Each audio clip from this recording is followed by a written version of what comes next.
This American woman sold her children's organs to become rich. In 1972, in the town of Goobersville, Ohio, there was a woman named Anita Mann who lived in an old farmhouse. To neighbors, she was a struggling single mother of two, always keeping to herself. But behind closed doors, Anita was hiding something far more sinister. You would be placed in a metal coffin lined with extremely sharp spikes.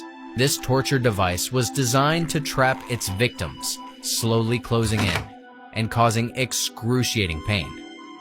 This medieval torture device was purportedly used from the 15th century onward, though its exact historical use is debated. Hospital in the community and used it as a trafficking system to get more children. One day, a young Chilean boy choked and was rushed to the hospital. And right when he got there, a nurse scooped him up, brought him to a room, and saved his life. But later that day, his sister arrived and asked a nurse when she could pick him up to take him home. And the nurse responded that they needed to monitor him for a few more days, which is pretty suspect in a choking case. So a few days later, she comes back and she's like, okay.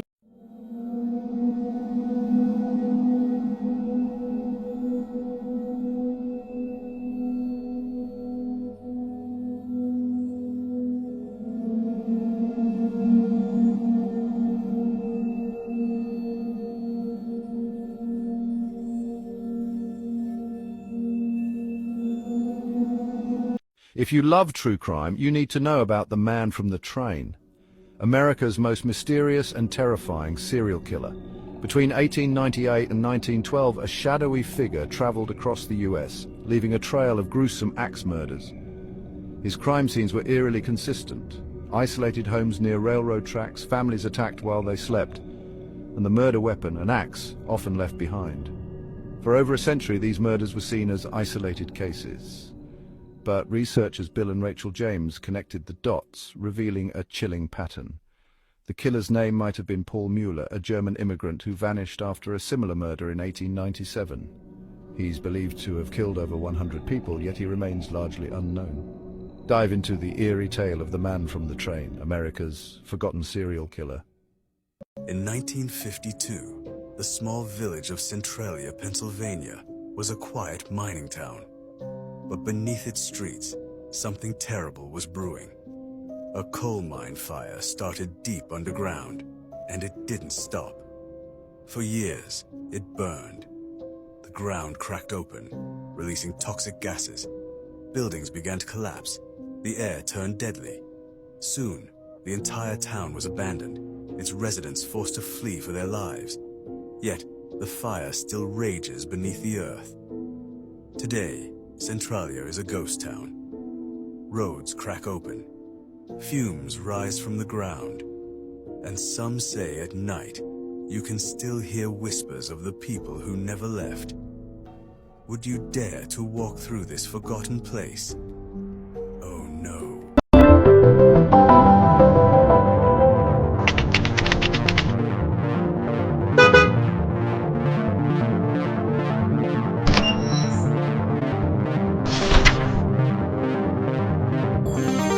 Good night.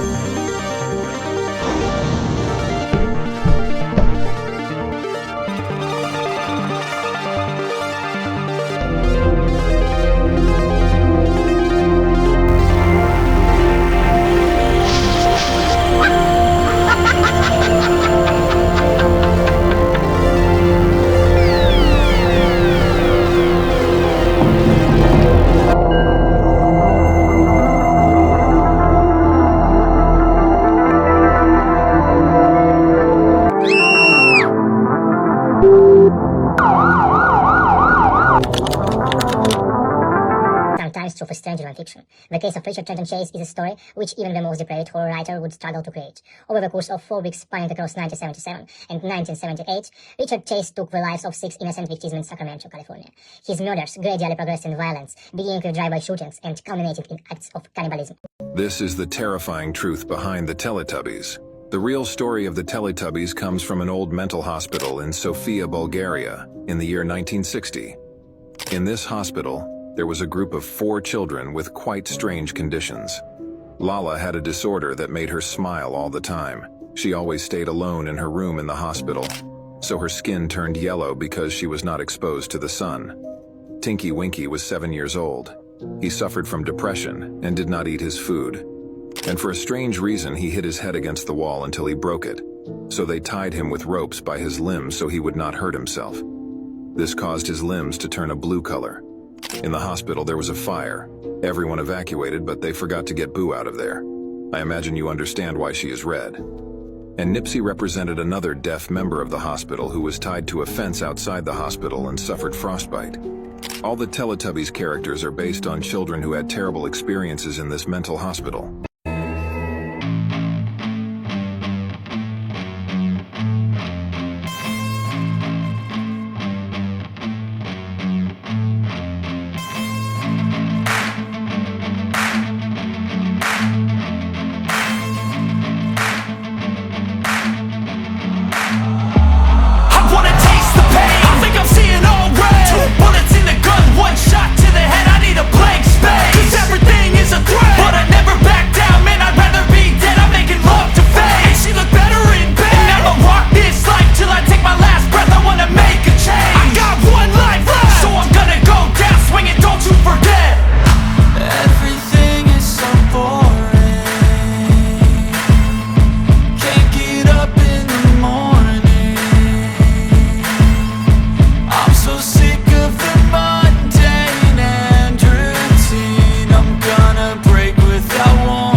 causing severe pain and eventually crushing the skull. It was used to extract confessions or as a brutal punishment.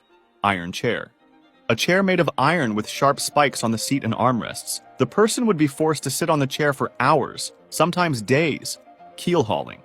Keel hauling was a severe maritime punishment where a sailor was tied to a rope and dragged underwater from one side of the ship to the other, passing under the ship's keel. If the person did not drown or get vital damage from the rusty and sharp wooden body of the ship itself, they would just do it again until the person was no longer alive. It was feared for its brutality. Lynching.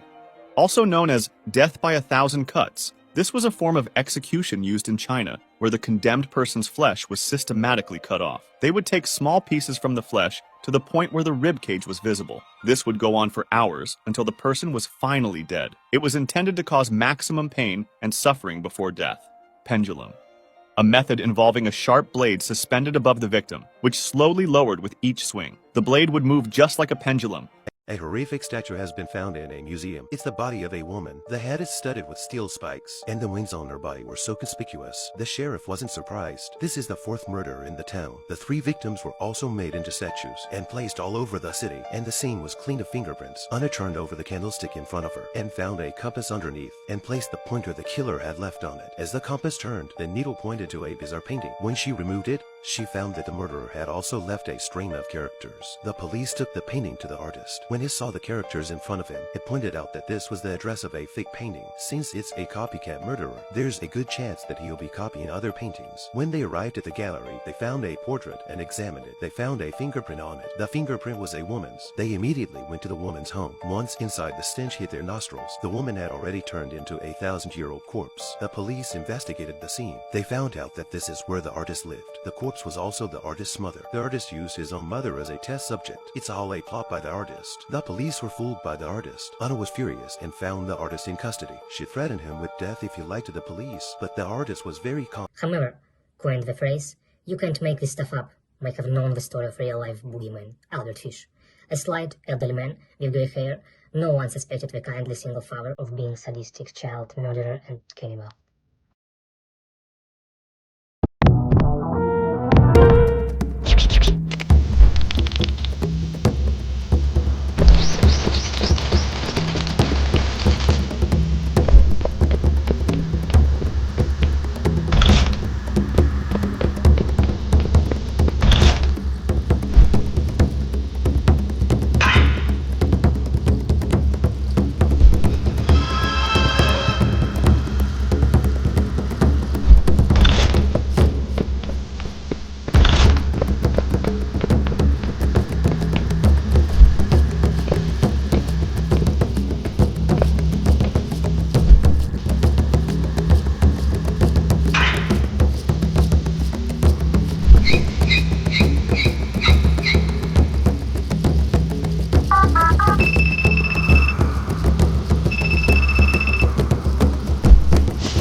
American cop was pure evil. In 1965, Officer Harry Kane was trusted by everyone in the small town of Blandford, Arkansas.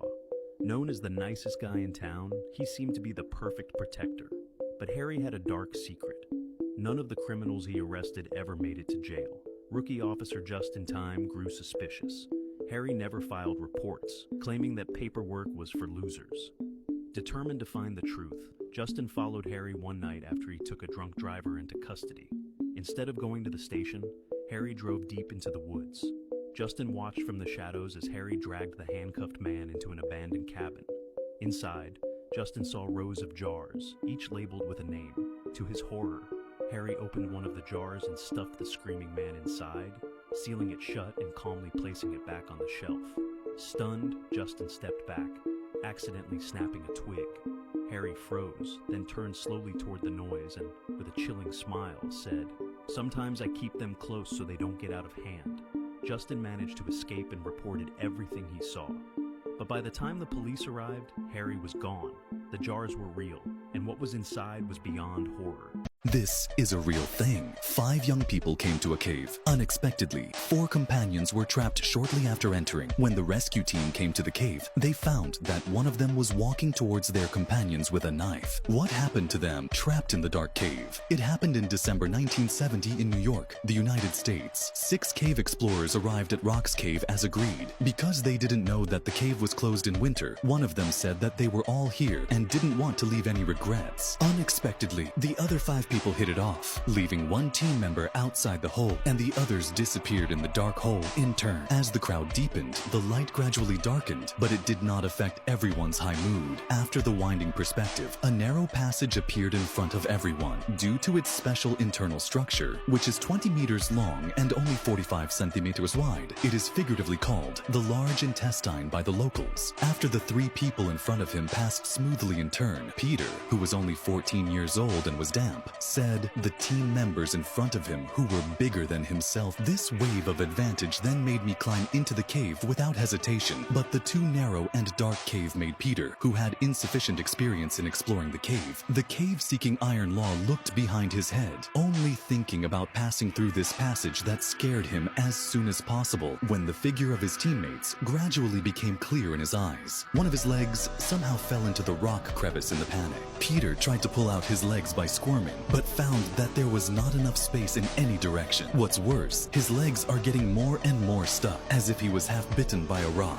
He shouted out of the cave in a trembling voice. The Black Dahlia case is one of the most notorious and mysterious unsolved crimes in US history. The fateful event took place in Los Angeles on January 15, 1947. On that day, Betty Bersinger and her daughter were walking in a deserted area when they came across what they initially believed was a mannequin. However, upon closer inspection, they discovered the mutilated and slashed body of Elizabeth Short, who would later be known as the Black Dahlia. Elizabeth Short, born on July 29, 1924 in Boston, was only 22 at the time of her tragic death. Her life was marked by adversity, from her father's business going bankrupt during the '29 crisis to her attempt to become an actress and model in Hollywood. Desperation led her father to fake his suicide, leaving Elizabeth and her sisters in a situation of extreme poverty. Determined to change her fate, Elizabeth moved to Los Angeles in search of opportunities in the entertainment industry. On the day of her death,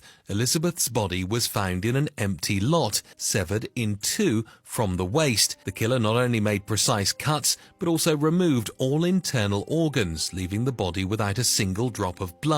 The method used, known as the Glasgow Smile, involved cutting the victim's mouth from ear to ear, creating a disturbing expression on the deceased's face. The enigma of the Black Dahlia lies in the brutality of the crime and the lack of resolution. Despite the efforts of the police and the numerous suspects interviewed, the case remains unsolved to this day. Over 400 men were considered suspects, including the owner of a bar where Elizabeth used to frequent, Mark Hansen. However, no charges were successful, and Hansen was ruled out as a suspect. An intriguing theory arises from Steve Hoddle, who claimed that his father, George Hoddle, was responsible for the murder. George Hoddle, a doctor with surgical knowledge, was a suspect in his time but was never convicted. The evidence collected by Steve Hoddle, including photographs and details of his father's life, has contributed to speculation about George Hoddle's possible connection to the crime. Ever heard somebody say that everybody will meet a serial killer at least one time in their life?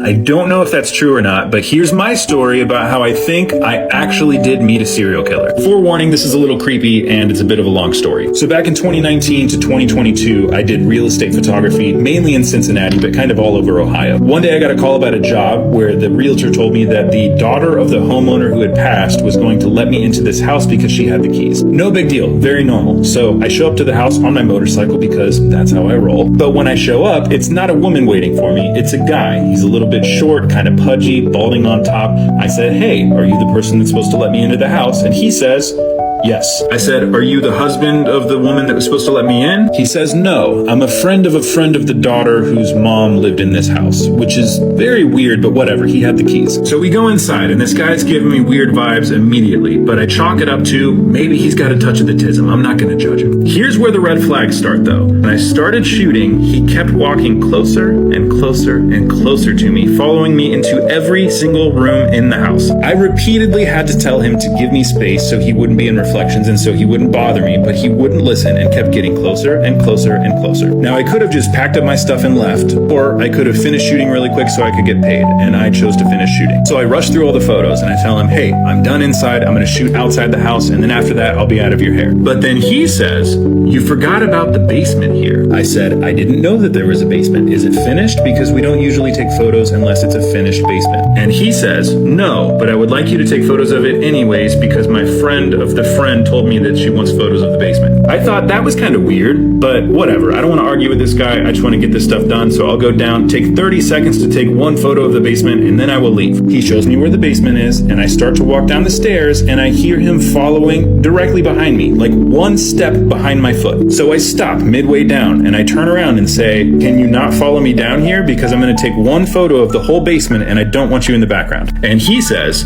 "I would like to come in the basement as well." We don't move for a second. I'm staring at him, he's staring at me. We're both standing in the middle of this staircase, and he has his hand behind his back. So I tell him, "I'm not going to take photos of this basement. Please move out of the way." He moves, but he doesn't get out of the basement. He just slowly pushes himself up against the wall, so I have to walk right next to him to leave. So at this point, I figure, this guy's either trying to rob me, kill me, or be romantic with me, and I don't want any three of those things to happen.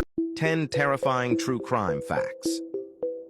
If you live in Colorado, Colorado is known for its breathtaking mountains and endless wilderness, but beneath the beauty, darkness lurks, a land of vanishing hikers, unsolved murders, and horrors buried in the snow. If you live in Colorado, be careful, because some things never stay buried. 1. The Rocky Mountain vanishings, gone without a trace.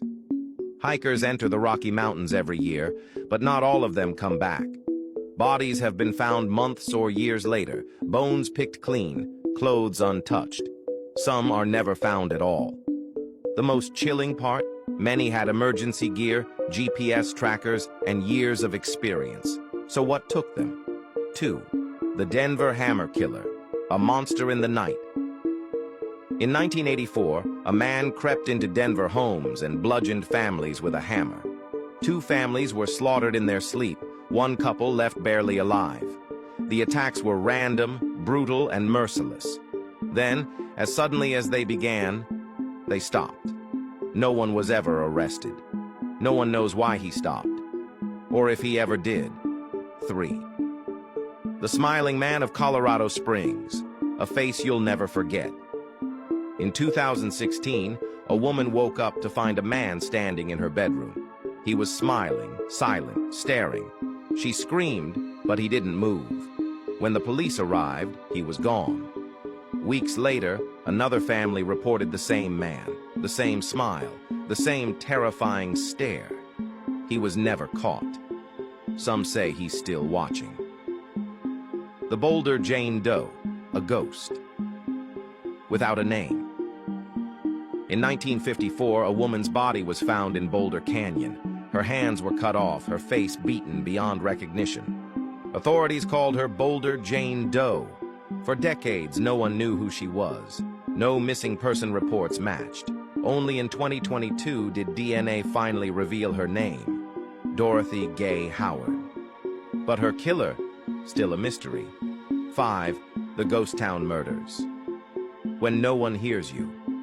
Scream, Colorado is home to countless ghost towns, abandoned and forgotten, but some are not empty. In 2017, a traveler exploring an abandoned mining town found a rotting corpse nailed to a wall. No ID, no missing person report, no leads. The town? No one had lived there in 50 years. How did the body get there? 6. The I-70 killer, a serial killer who vanished. In 1992, a mysterious gunman stalked victims along I-70, killing 6 people in random brutal executions. Each time he walked in, shot his victim in the head and left without a word. Then, he disappeared. Some believe he moved to another state, killing under a different name. Or maybe, he's still out there waiting. 7. The frozen corpse of Nederland. A body that never left. There's a man frozen in the mountains, and no one dares move him.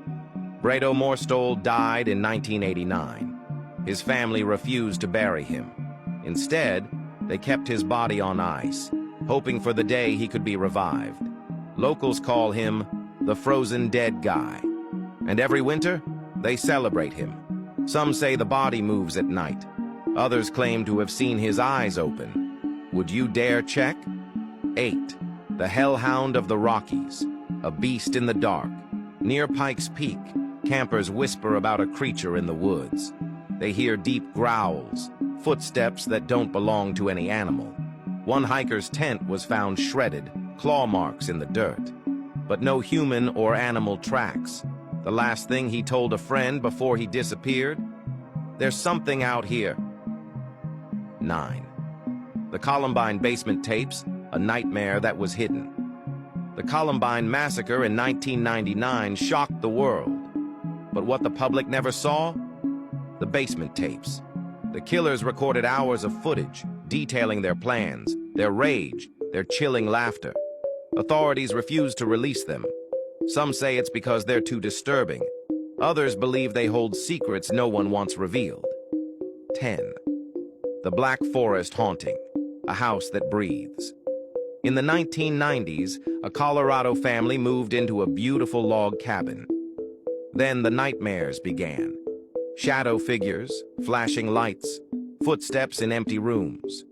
One night, the father woke up to find his wife levitating. Paranormal experts called it one of the most haunted homes in America. The family moved out, but new owners. They say the house is still alive. A final warning. Colorado is beautiful, but deadly. Some mysteries were never solved. Some killers were never caught. And some, they're still out there.